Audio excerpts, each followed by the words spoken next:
एक बहुत घने जंगल में एक नागिन अपनी बेटी और अपने दोस्तों के साथ खुशी खुशी रहा करती थी। लेकिन शायद भगवान को भी ये खुशी देखी नहीं गई।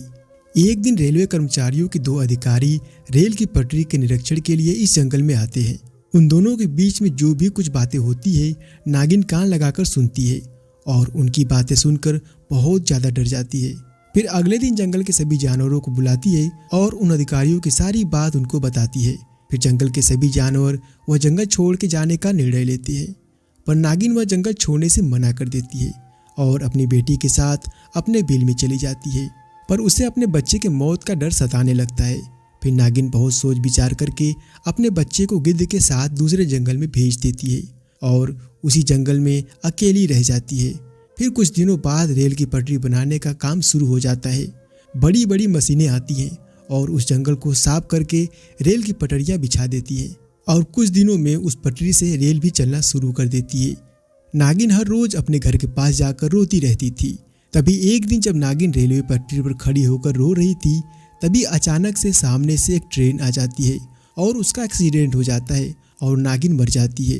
फिर उसकी आत्मा एक चुड़ैल बनकर उस जंगल के आसपास घूमने लगती है और उनसे बदला लेने के बारे में सोचने लगती है। और उस दिन के बाद से एक भी रेल सही सलामत नहीं पहुंची थी।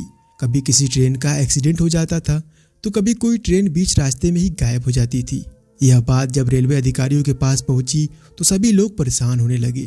फिर रेलवे के अधिकारियों ने अपने दो कर्मचारियों को उस जंगल में भेजते हैं और उसके बाद उनके सामने जो घटना घटी उसे देखने के बाद उनके दिल की धड़कनें बढ़ जाती हैं। उनके सामने से ही एक बड़ी सी ट्रेन रास्ते में आते हुए गायब हो जाती है। यह देखकर वो दोनों डर जाते हैं। तभी उनके सामने चुड़ैल प्रकट हो जाती है और उनसे कहती है कि इस रास्ते से जाने वाली एक भी ट्रेन सही सलामत नहीं पहुंचेगी, इसलिए इस रास्ते से ट्रेन चलाना बंद कर दो। फिर उन दोनों ने जब यह बात बड़े अधिकारियों को बताई तो सरकार ने उस रास्ते से जाने वाली सभी ट्रेनों को बंद कर दिया। फिर नागिन अपने बच्चे को ढूंढते हुए दूसरे जंगल में जा पहुंची और अपने बच्चे को पंछियों के साथ खुश देखकर वह बहुत ही ज्यादा प्रसन्न होती है और उन सबको आखिरी अलविदा कहती है और मोक्ष को प्राप्त कर लेती है। दोस्तों, अगर आपको इस तरह की कहानियां देखना पसंद है तो इस वीडियो को लाइक करके चैनल को सब्सक्राइब जरूर कर लें।